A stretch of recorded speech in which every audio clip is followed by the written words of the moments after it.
दोस्तों, क्या आप जानते हैं कि रावण की मृत्यु के बाद उसकी बहन शूर्पणखा के साथ क्या हुआ था? वही शूर्पणखा जिसकी एक जिद ने पूरे रामायण के सबसे भयंकर युद्ध को जन्म दिया था। लेकिन युद्ध खत्म होने के बाद वो अचानक इतिहास से गायब क्यों हो गई?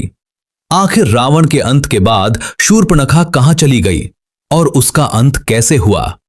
आज के इस वीडियो में हम इसी रहस्य का पर्दा उठाने वाले हैं, तो वीडियो के अंत तक बने रहें। जब रावण का अंत हुआ तब लंका का सिंहासन उसके भाई विभीषण को सौंप दिया गया।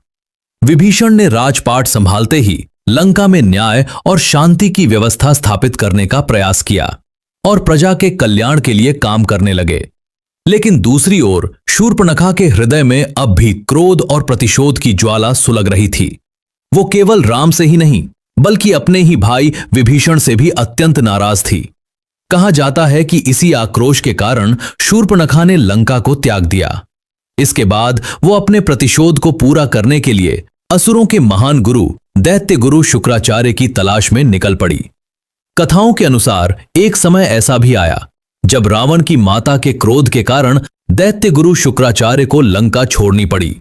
लंका से जाने के बाद उन्होंने समुद्र के पार भारत में किष्किंधा के आसपास एक शांत स्थान पर अपना आश्रम बना लिया और वहीं रहने लगे। जब शूर्पणखा को यह बात पता चली तो वो लंबी यात्रा करके उनके आश्रम तक पहुंची। वहां पहुंचते ही वो उनके चरणों में झुक गई और उनसे प्रार्थना करने लगी कि वे राक्षस वंश को फिर से शक्तिशाली बनाने का कोई मार्ग बताएं और अयोध्या के राजा श्री राम से बदला लेने का उपाय भी बताएं। उस समय शूर्पणखा के मन में प्रतिशोध की भावना इतनी प्रबल थी कि अपने उद्देश्य को पूरा करने के लिए वो किसी भी हद तक जाने को तैयार थी। तब शुक्राचार्य ने धैर्यपूर्वक शूर्पणखा से कहा, हे शूर्पणखे, अब इस धरती पर राम का राज्य स्थापित हो चुका है। यहां के राजा चाहे किष्किंधा के सुग्रीव हों या लंका के विभीषण, सभी श्री राम की मर्यादा और उनके शासन को स्वीकार करते हैं। ऐसे में इस भूमि पर उनके विरुद्ध कुछ भी करना संभव नहीं है। इसके बाद उन्होंने उसे समझाते हुए कहा, यदि तुम्हारे मन में अब भी अपनी जाति को फिर से शक्तिशाली बनाने और प्रतिशोध लेने की इच्छा है तो तुम्हें इस भूमि से दूर जाना होगा। पूर्व दिशा में समुद्र के उस पार ऐसी जगहें हैं जहां अभी आर्यों की सभ्यता नहीं पहुंची है। संभव है कि वहां तुम्हें एक नई शुरुआत करने और अपने उद्देश्य को पूरा करने का रास्ता मिल जाए। कथाओं में यह भी वर्णित मिलता है कि इसके बाद शूर्पणखा ने उसी दिशा में प्रस्थान किया जिसका संकेत उसे दिया गया था। वो उस दूरस्थ भूमि की ओर बढ़ चली जहां उस समय लोग छोटे छोटे कबीलों में रहकर अपना जीवन बिताते थे। कहा जाता है कि भगवान आशुतोष की आराधना करने और अपने उद्देश्य को पूरा करने की आशा में शूर्पणखा दैत्य गुरु शुक्राचार्य के साथ मंत्र शक्ति के सहारे समुद्र पार कर उस प्रदेश में पहुंची जिसे आज के समय में सऊदी अरब के नाम से जाना जाता है। कथाओं में बताया जाता है कि उस समय उस क्षेत्र में रहने वाले लोग छोटे छोटे कबीलों में अपना जीवन बिताते थे। उनके समाज की व्यवस्था आज की तरह संगठित नहीं थी और विवाह जैसी कोई स्थायी परंपरा भी स्पष्ट रूप से स्थापित नहीं थी। वह प्रचलित रीति के अनुसार कबीले में जो पुरुष सबसे अधिक बलशाली होता वही प्रमुख या सरदार माना जाता और उसी का सबसे अधिक प्रभाव होता।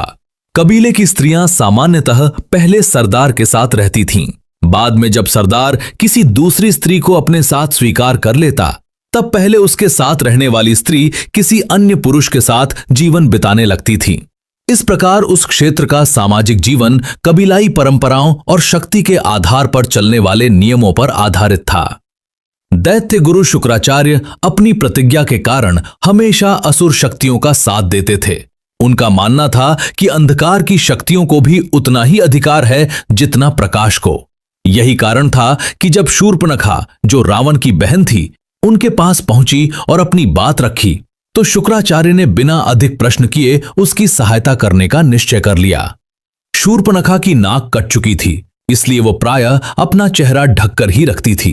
परंतु जो लोग उसे जानते थे वे ये भी जानते थे कि उसके चेहरे की बनावट अत्यंत आकर्षक थी और वो मायावी विद्याओं में अद्भुत दक्षता रखती थी।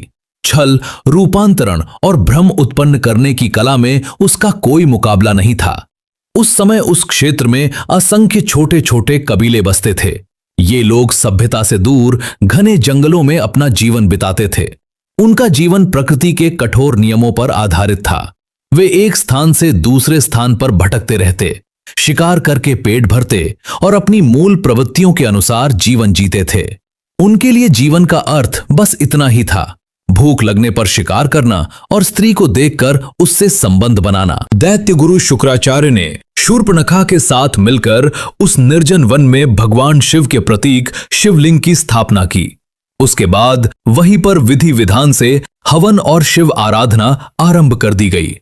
चारों ओर घना जंगल था, हवा में धुएं और मंत्रों की गूंज फैल रही थी और उस पवित्र स्थान का वातावरण धीरे धीरे एक अद्भुत ऊर्जा से भरने लगा। कुछ समय बाद उसी मार्ग से एक शक्तिशाली कबीले का दल गुजर रहा था। उस कबीले का सरदार अत्यंत विशालकाय, बलशाली और भय उत्पन्न करने वाला व्यक्ति था, जिसका नाम आदम था। उसके साथ चलने वाले लोग भी उतने ही क्रूर और जंगली स्वभाव के थे। कबीले के एक सदस्य की नजर अचानक दूर जलती हुई अग्नि पर पड़ी। ध्यान से देखने पर उसे दिखाई दिया कि एक वृद्ध साधु अग्नि के सामने बैठकर हवन कर रहा है और उसके समीप एक स्त्री शांत मुद्रा में बैठी हुई है, जिसके चेहरे पर कपड़ा ढका हुआ है। दूरी के बावजूद उस स्त्री की सुंदरता स्पष्ट झलक रही थी। यह दृश्य देखकर उस व्यक्ति के मन में एक लालची विचार कौंध गया। उसने मन ही मन सोचा, यदि यह स्त्री हमारे मुखिया आदम को मिल जाए तो वो अवश्य प्रसन्न होगा, और जब मुखिया प्रसन्न होगा तो शायद हमें भी उसकी कृपा से उसके कबीले की स्त्रियों के साथ रहने का अवसर मिल सकता है। लालच से भरे उस राक्षस ने अवसर देखते ही शूर्पणखा को पकड़ लिया और उसे अपने कबीले के मुखिया आदम के सामने ले आया। उसे विश्वास था कि ऐसी सुंदर स्त्री को देखकर उनका मुखिया अवश्य प्रसन्न होगा। जब आदम की नजर उस स्त्री पर पड़ी तो उसके मन में तुरंत उसे अपना बनाने की इच्छा जाग उठी। परंतु शूर्पणखा साधारण स्त्री नहीं थी, वो मायावी विद्या में अत्यंत निपुण थी।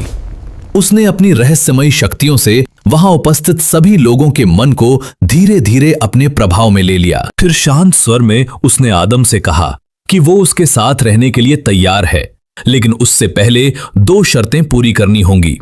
पहली शर्त यह थी कि विवाह के बाद आदम उसके शत्रुओं से बदला लेने में उसकी सहायता करेगा। उसके शत्रु थे राम, लक्ष्मण, हनुमान, सुग्रीव और अंगद, जिनसे वह किसी भी कीमत पर प्रतिशोध लेना चाहती थी। दूसरी शर्त और भी विचित्र थी। यदि भविष्य में आदम की अन्य पत्नियों के कारण उसे अलग रहना पड़े तो लंका, किष्किंधा और अयोध्या से प्राप्त सारी संपत्ति उसके नाम कर दी जाएगी। आदम उस समय शूर्पणखा के रूप और उसकी मायावी प्रभाव में इतना डूब चुका था कि उसने बिना अधिक सोच विचार किए दोनों शर्तें स्वीकार कर लीं। इसके बाद कबीले की परंपराओं और रीति रिवाजों के अनुसार उनका विवाह संपन्न हुआ। विवाह के पश्चात जब आदम ने अपनी नई पत्नी का घूंघट उठाया तो वह एक क्षण के लिए स्तब्ध रह गया। उसके सामने शूर्पणखा का चेहरा था, लेकिन उसकी नाक कटी हुई थी। यह दृश्य देखकर वो अनायास ही कुछ कदम पीछे हट गया। तब शूर्पणखा ने शांत भाव से उसे अपने साथ घटी सारी घटनाएं सुनाई। कैसे लक्ष्मण ने उसका अपमान करते हुए उसकी नाक काट दी और किस प्रकार वो अपमान और पीड़ा से भरी हुई लंका छोड़कर यहां तक आ पहुंची। उसकी दर्द भरी कथा सुनकर आदम का मन बदल गया। उसके भीतर शूर्पणखा के लिए करुणा और सहानुभूति जाग उठी। उसी क्षण उसने प्रण लिया कि वो उसके अपमान का बदला लेने में उसका साथ देगा और राम तथा लक्ष्मण से प्रतिशोध अवश्य लेगा। विवाह के बाद आदम ने अपनी पत्नी की वास्तविक पहचान किसी के सामने प्रकट नहीं की। उसने कबीले के लोगों से बस इतना कहा कि अब से यह स्त्री उसकी जीवन संगिनी है। उसने उसे एक नया नाम दिया, हव्वा। इस नाम का अर्थ उसने अपने तरीके से बताया, एक ऐसी स्त्री जो अपने जीवन के घावों को छिपाकर आगे बढ़ती है। समय बीतता गया और आदम तथा हव्वा का जीवन कबीले के बीच स्थिर होने लगा। धीरे धीरे उनके वंश से कई नए समुदाय और समूह पैदा हुए। पीढ़ियां बदलती रहीं, कबीले फैलते गए और उन्हीं से आगे चलकर अलग अलग मानव समुदायों जैसे यहूदी, ईसाई और मुस्लिम परंपराएं विकसित हुईं। इन समुदायों ने अपने पूर्वजों की कई पुरानी कबीलाई परंपराओं और जीवन शैली को भी अलग अलग रूपों में आगे बढ़ाया। कई रीति रिवाज समय के साथ बदलते गए, लेकिन कुछ प्रतीक और परंपराएं लंबे समय तक जीवित रहीं। उदाहरण के लिए, स्त्रियों का चेहरा ढककर रखना और विवाह को एक प्रकार के समझौते या अनुबंध के रूप में निभाना, ऐसी परंपराएं मानी जाती हैं जो उस प्राचीन कबीलाई जीवन की झलक को दर्शाती थीं।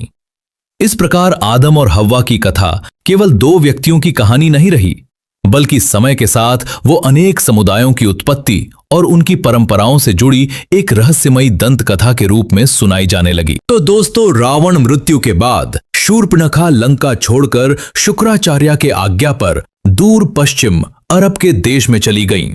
कहा जाता है कि एक समय शुक्राचार्य और शूर्पणखा ने मिलकर भगवान शिव की कठोर तपस्या आरंभ की।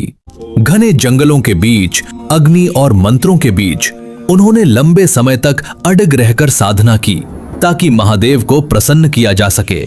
उनकी तपस्या से प्रसन्न होकर अंततः भगवान शिव प्रकट हुए। उनकी दिव्य उपस्थिति से पूरा वातावरण आलोकित हो उठा। तब शूर्पणखा और शुक्राचार्य ने उनसे एक असामान्य वरदान की याचना की, राक्षस जाति के अंत से जुड़ा हुआ एक रहस्यपूर्ण वर। भगवान शिव ने उनकी प्रार्थना सुनकर उन्हें एक पवित्र शिवलिंग प्रदान किया और गंभीर स्वर में कहा कि यह साधारण नहीं बल्कि अत्यंत शक्तिशाली प्रतीक है। उन्होंने बताया कि यदि कभी कोई सच्चा नारायण भक्त इस शिवलिंग पर पवित्र गंगा जल अर्पित करेगा तो उससे एक ऐसी शक्ति जागृत होगी जो राक्षस वंश के अंत का कारण बन सकती है। यह सुनकर वहां एक गहरा सन्नाटा छा गया, क्योंकि यह वरदान अपने भीतर एक रहस्य और विनाश दोनों को समेटे हुए था। उस रहस्यमयी वरदान को प्राप्त करने के बाद शुक्राचार्य ने गंभीर स्वर में शूर्पणखा को एक महत्वपूर्ण दायित्व सौंपा। उन्होंने उसे उस दिव्य शिवलिंग की रक्षा करने का आदेश दिया, क्योंकि वही आगे चलकर एक महान रहस्य और शक्ति का केंद्र बनने वाला था।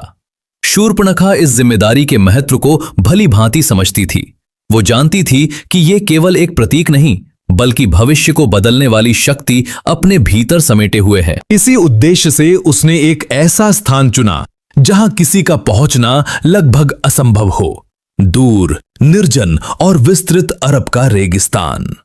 वहां की तपती रेत और वीरान वातावरण के बीच उसने उस शिवलिंग को गुप्त रूप से छिपा दिया, जो आज मक्का मदीना के नाम से प्रसिद्ध है। यह संभव है कि मुसलमान शूर्पणखा के वंशज हों। कहा जाता है कि मुसलमान इस बात से भयभीत रहते हैं कि यदि कोई हिंदू गलती से भी मक्का या मदीना में प्रवेश कर उस प्राचीन शिवलिंग पर गंगाजल छिड़क दे तो इससे राक्षस वंश का पूर्णतः अंत हो जाएगा। तो दोस्तों, यही थी आज की यह रहस्य और कल्पना से भरी कहानी, जहां इतिहास, पौराणिकता और लोक कथाएं एक साथ मिलकर एक अनोखी दास्तान रचती हैं। उम्मीद है आपको यह कहानी रोचक लगी होगी। अगर वीडियो पसंद आई हो तो इसे लाइक करें, अपने दोस्तों के साथ शेयर करें और अगर आप चैनल पर नए हैं तो सब्सक्राइब करना बिल्कुल ना भूलें। धन्यवाद।